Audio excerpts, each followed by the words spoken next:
Welcome to AP and DP, SEC, ACC conference coverage. I'm AP Stedham, multimedia personality from LA, Lower Alabama. My co-host, DP Doug Parrish, former University of California defensive back extraordinaire. Hey, DP.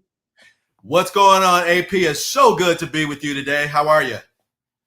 I'm great. Another football weekend. We can't wait to discuss all the ball games. A short schedule for both of us, 7 for the SEC, 6 for the ACC. Some buys involved, of course. So let's get right to it. Doug. Sounds good, AP. South Carolina versus Alabama. That series, Doug, 4 for South Carolina, 11 for Alabama. South Carolina had trouble scoring points last week against Ole Miss, only 3 points at home. Alabama, we know the historic loss to Vanderbilt. Vanderbilt was 0 for 60 for top 8 Associated Press teams. They won that ball game 40-35. The defense, they can't spell defense. They can't. I don't know if they realize there is defense. Alabama's defense has been atrocious for 2 games in a row. 74 points, surrendered Georgia and Vanderbilt. So they have to regroup and get better offensively. Doug, they score in the locker room, as we say. They score in the locker room. They're that good. 18 minutes, approximately 35 points. So 2 good edge rushers for South Carolina to get after Jalen Milroe. South Carolina's total defense, 22 in the nation. Alabama's a mediocre 50, Doug. You rarely see Alabama that low defensively. The 50th in the country. So, scoring, no problem. 8th in the country. Kalen DeBoer, defense, playing at home. So they should win that game, but they better get it together defensively or they won't survive. I can hear the band from my backyard right now. They were warming up. They're getting ready to play. Getting ready, man. Getting ready. Hey, Doug, so we're going to move on to the next ball game. 2 big rivals, Florida and Tennessee. Doug, in this series, most people think Tennessee would have the edge, but they don't. Florida leads the series 32-21. I mean, you're thinking Tennessee, a blue blood, would have the edge over Florida, but that's not the case. So Florida playing a little bit better, 24-13 over Central Florida. Tennessee coming off the loss to Arkansas. Doug, here's something of note. Tennessee, 2 SEC games, they've only scored 14 points and 25 points against Oklahoma, 2 points with a safety in that Oklahoma game. For having one of the top offenses in the country, scoring offense 4th, defense is 4th as well. Tennessee, that's a big question mark for me. How are you going to play against these SEC teams offensively? You haven't shown to be prolific. So they're a 15.5-point favorite. Just to backtrack for a second, Alabama's a 21.5-point favorite over South Carolina. But Tennessee's a 15.5-point favorite, the 8th team in the country. Alabama's the 7th team in the country. But so let's see if Tennessee could come up with some offense in this big rivalry to beat Florida at home in Knoxville. Those are two top games in the SEC this week. AP, you have tremendous coverage over all of the games. Let's shift over to the ACC, another prolific conference. All right, Stanford, my old quarterback, Troy Taylor, and the new head coach for Stanford, he heads into South Bend to fight against the Fighting Irish, who are 5-1 this season. It's the midway point, AP, as you know, in college football, and the college football playoffs are so active and alive right now. All the teams in the league are just trying to win their conferences right now, and this is going to be a big challenge for Stanford. I mean, going into Notre Dame is going to be a tremendous battle for them. Notre Dame, however, has to come all firing on all cylinders. They cannot have this be a letdown game. They cannot get upset by Stanford. But however, Stanford has walked into Notre Dame 2 years ago and they upset the Irish more than 2 touchdowns, AP. Now, can Notre Dame get this 5-1 before this trip to Atlanta to take on Georgia Tech? They need to beat Stanford convincingly to have the momentum to take on a ACC opponent like Georgia Tech. My prediction for this game, AP, is that Notre Dame's defense will be way too much for Stanford, and it's just going to be a huge challenge, and Notre Dame will win this game comfortably. My second, AP, my second game for this week is Syracuse versus NC State. Now, NC State will be under the lights in Carter Finley Stadium. Hey, they're coming off a crushing loss to Wake Forest, but they will try to bounce back against Syracuse. Syracuse actually have a really good quarterback, AP, Kyle McCord, and he's an Ohio State transfer, as you may know. And McCord leads the nation in completions per game and is second nationally. So, I mean, the kid can play. And then they have a sophomore running back, Raphael. There's a kid, Kendrick Raphael. He is second in touchdowns, and he is actually going to be on the other side running the ball. He's the Wolfpack most productive player right now. This guy had a 90-yard performance in last week's game at Clemson. I mean, this guy is one of the people that they should be riding on to make sure that they are competitive against Syracuse. So I'm looking forward to a really competitive game. You know what? The wide receiver that North Carolina State has, his name is Casey Concepcion. And guess what? He's the reigning ACC Rookie of the Year. But he only has like 3 touchdowns right now. AP, they got to get him involved. They got to find ways to get the ball into their top playmaker this week. And that's it for me right now for my top 2. Love it. Learned a lot there, Doug. Learned a lot. Thank you. Right. Mississippi State, a 33.5-point underdog to Georgia. Georgia, the number 5 team in the country, coming off a 31-13 win over their rival Auburn. Mississippi State quarterback Michael Van Buren Jr. This is, I think, his second start because the transfer from Baylor was injured. Their quarterback, Blake Shapen. So that's a difficult task for Mississippi State. They're trying to revive that program. They're going to have a lot of tough Saturdays, Doug. This is going to be one of 121st in total defense, Mississippi State. But Georgia's rush offense is still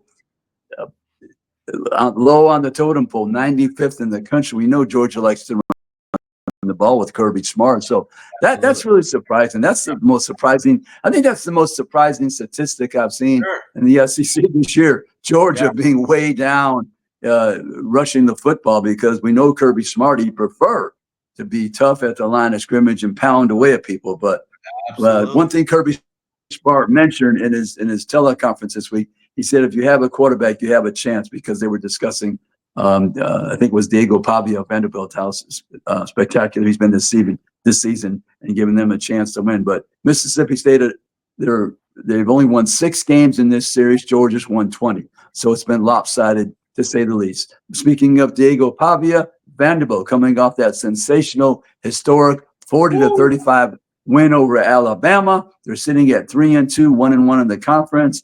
They're going to be traveling to Lexington, Kentucky. Kentucky had a bye last week. They're 3-2 as well, 1-2 in the conference. Kentucky's a 13.5-point favorite. The series, Doug, pretty close. 43 for Vanderbilt, 49 for Kentucky, 4 ties. Total offense, Vanderbilt, Doug. This is a strange correlation here.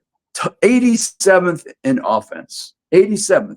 But Doug, scoring, they're 22nd in the country. 87th offense, but 22nd. So they're very productive when they have the ball, getting points, and that's all that matters. I'd rather have that number than being reversed, the 87th in scoring and 22nd in offense. Kentucky, passing offense, 116th, total offense, 150th. But Brock Vandagriff, the quarterback, is improving for Kentucky because he's having the support of his receivers. Kentucky defense, we know is good.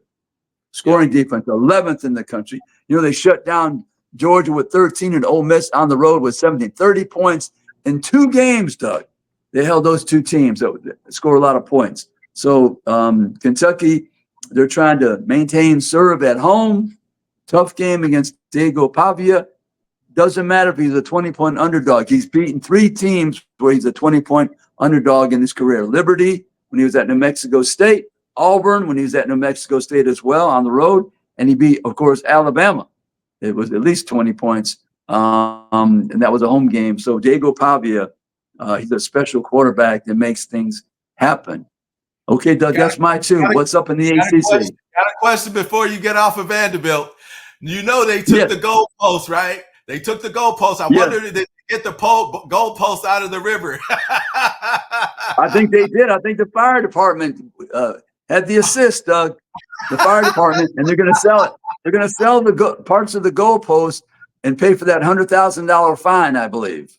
Oh, wow, man. College football. I love it, man. Okay. Oh, AP, I got a couple of them for you in the ACC. Virginia plays against Louisville. Now, Virginia Cavaliers and Louisville they're set to face a critical ACC matchup today. They're going to be in Charlottesville, and Virginia is looking to improve to 5-1 today for the first time since the 2017 season, and 3-0 in the ACC for the first time since 2007. Hey, man, I'm telling you, it is competitive in the ACC. Louisville is looking to bounce back after losing its first two games to ranked opponents, SMU and Notre Dame. So, three of the last five matchups, Louisville have decided. This game has been decided by one score, AP. So, traditionally, these two teams are very competitive when they get out there on the field. My prediction is that it will be another nail biter today. Louisville should prevail. My second one today, my next one is Georgia Tech versus North Carolina. Now, Georgia Tech, they're favored by 4 points. And they're going to be playing, against North Carolina. They're facing, one of the most recent games that Georgia Tech has faced was Duke, and they had a pretty tough game against that opponent. Now, North Carolina's defense has been an absolute mess, AP, and I don't foresee that changing. After being ripped by James Madison for 70 points and 611 yards, man. Is that all? I mean, come on now. And then Duke ripped them. I mean, there's just too many penalties and turnovers and pass defense that allowing these. I mean, come on, man. Look for Georgia Tech to pull away victorious in this game, AP. Okay. Okay, we have those two games. Okay, the next two on the SEC schedule, Ole Miss playing LSU, big rivals, those two schools, neighboring states. That series, Doug, LSU leads 65-42. There have been 4 ties. We know that Ole Miss, their pass offense and total offense is number 2 in the country. But they can be slowed down, but it won't be by LSU because LSU, Doug, pass defense, 93 in the country, LSU. Ole Miss favored on the road against LSU, 3.5 points. We know that LSU definitely has a good offense, Doug. Number 16 in the country, pass offense 7, total defense 66. LSU can get to the quarterback. They're 14th in the country in sacks. So maybe that's a way they can affect the ball game because their pass defense needs assistance. Let's put it that way. We're trying to be nice about this. But scoring offense, we know Ole Miss is 10th in the country. Tackles for loss, Ole Miss, number 1. Sacks, number 3. Ole Miss gets after the quarterback as well, Doug, at number 3, and totally against 12. So I guess I see Ole Miss winning this game, Doug, because they have better balance on the offense and the defense. Here, Nussmeier is a very good quarterback for LSU, and they'll score some points. Jackson Dart, the third-year veteran to transfer from USC. Trey Harris is one of the top receivers in the conference in the country. And so they have a good balance on their offense with their running back, Henry Parrish Jr. as well. So tough ball game. Now let's move on to the next one. Mizzou, Doug, travels to UMass, University of Massachusetts, for the very first time. They've never met.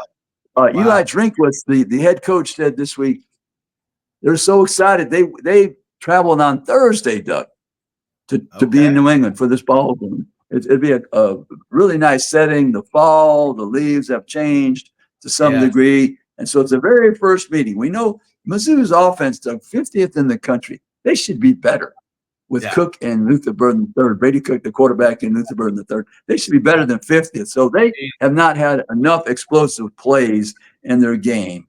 Their scoring offense, 53rd. That is below, I think, the anticipated standard that they were going to try to reach this season. UMass, Doug, is 117th in scoring, Their scoring defense is 106, but the total defense is 41. That's kind of a strange correlation there. But UMass and Mizzou is the favorite by 27.5 points in this first meeting. So it should be a nice ball game for the 21st ranked Mizzou Tigers. Absolutely. And Mizzou should have a really good time up on the East Coast. Yeah. Like you said, the leaves will be falling, that crisp fall air. You got to love it. That's a great time to play football. Hey, AP, I have Clemson versus Wake Forest coming up. Clemson has inched their way back into the rankings. They had some losses earlier in the season, but right. They're among the ranked teams now, and they're on the 5-game winning streak, and they're ranked 16th in the FBS in scoring production. Now, Wake Forest is only 1-1 in the ACT, but they had a win against NC State last week that snapped a 3-game winning streak or losing streak. Right. So let's just see if they can come and be productive in today's matchup. So what to watch today? I think that you could keep your eye out on Cade Klubnik. He has 1,219 passing yards this season, which is pretty good halfway through the season. So he's good for 6th in the ACC and leading the nation, and 34th ranked passing attack, scoring 14 touchdowns, AP. Now, the kid can do some damage when he gets the ball when he's protected. So Clemson is the first FBS in point differential in the first quarter. That means that they're getting off to a good first start in the first quarter. So I'm looking forward to a good ground and pound from Phil Mafah. He's 5th in the ACC with 496 yards rushing.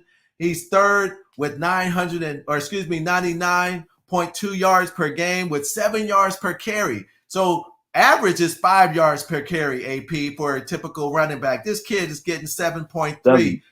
Yeah. So he's eclipsing 100 yards in the last 3 games this season. So, but he's going to run into Wake Forest's run stop that is the 3rd worst in the ACC. They're allowing 168 points per yards per game, and that's 99th nationally, surrendering 4.7 yards per carry. So it's going to be a pretty competitive game between Clemson and Wake Forest. Okay, all right. My next and last game, for the actual games. Now we have some buys in the ACC. AP, yes. Cal Berkeley, my alma mater, plays against Pitt this weekend. But let's talk a little bit about last week's game. Oh my gosh, 35-10. I was in the press box, AP. By the time I got down to the field, they had squandered that lead. I don't know what happened in terms of momentum. Coach Wilcox just blatantly said they're at a pivotal point in their season. They're fork in the road.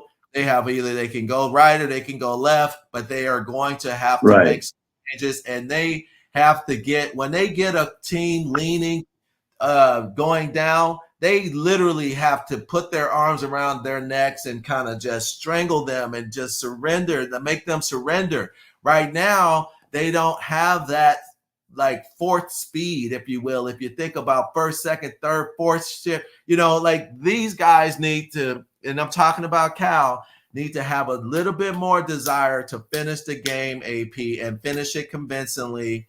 I think Noah Williams is as a former defensive back. Noah Williams is an incredible defense. He has a defensive back. He has an eye and a nose for the football. He got an interception. This was one of the bright spots of the game.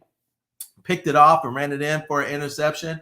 I think that the defense for Cal, they had the quarterback and the Miami's offense off balance for the most part of the game. Like I was like, we're getting ready to put my computer back in my computer bag and get out of there with a W. But Miami came back.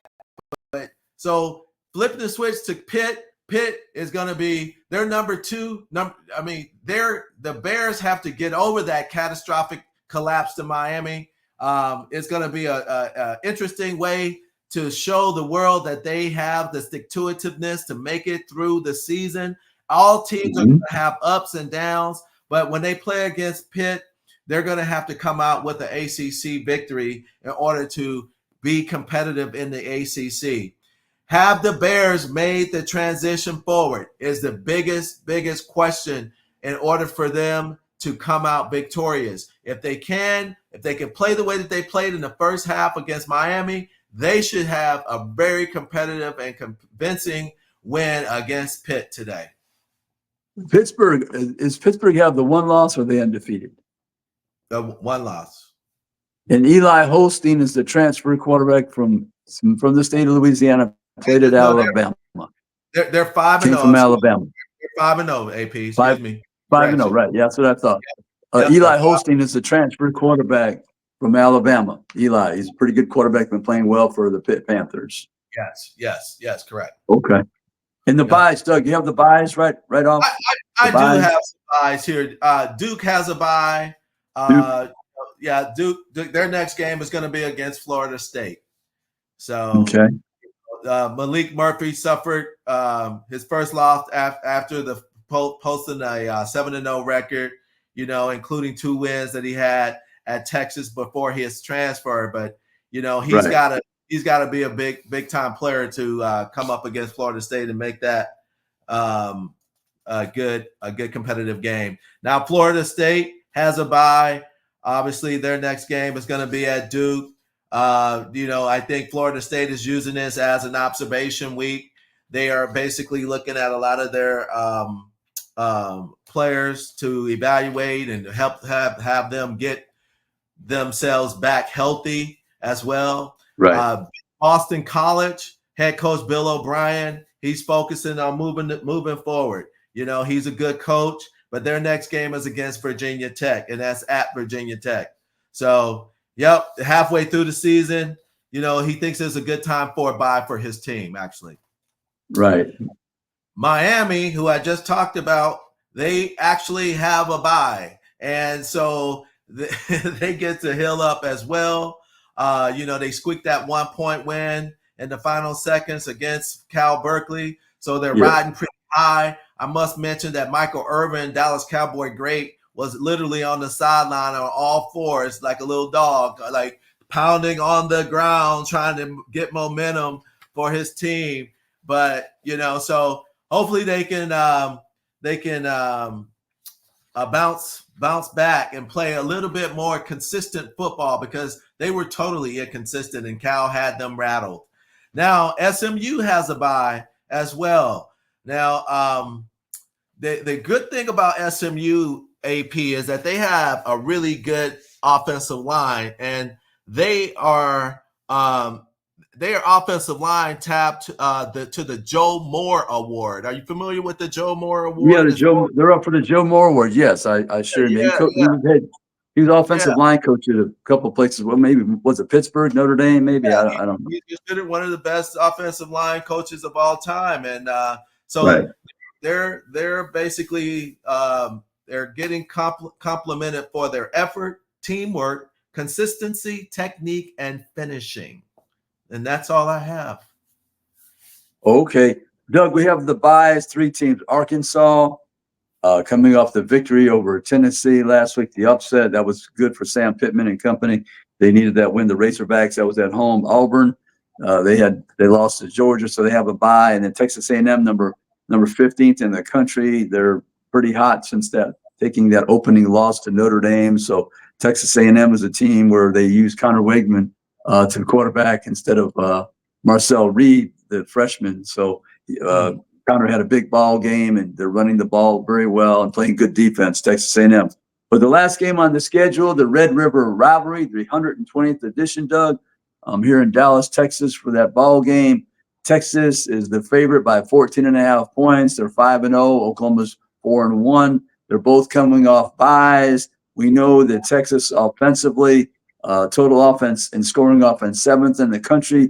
But the big key this season, Doug, for Steve Sarkisian, who we always considered a one-trick pony coach. He knew how to coach offense, but defensively they haven't been as good. But total defense, Doug, scoring defense, number 2 in the country. So they played Michigan, who didn't have a really outstanding quarterback. But the level of competition, Texas has not played against very many teams that could give them a competitive ball game, except Michigan on the road. And that was an excellent win for them, for their program. So the total defense is 3. Their sacks, 24. Total tackles for loss, 12.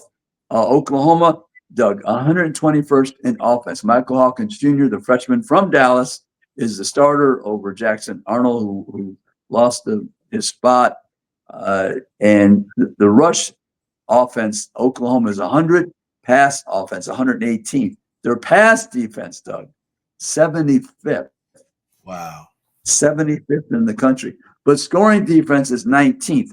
But I'm telling you, that pass defense at 75, they're going to be tested today. They held Tennessee to 25 points, which was a good outing for them defensively.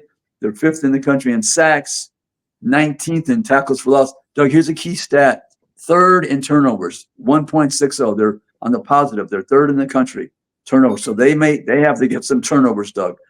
Total defense is 46, but they have to get some turnovers to stay in this game. It has to be in the 20s. I don't think there's a way. I don't think Oklahoma could keep up if it's in the 30s. If it's in the low 20s, let's say, mid 20s, I don't know, in the 20s somewhere, because I don't think they have the offense at this point to win that ball game. So that wraps it up for the SEC, wraps it up for the ACC, another edition of AP and DP, SEC, ACC conference coverage. So thank you very much, and we'll see you next week. Have a good time, AP.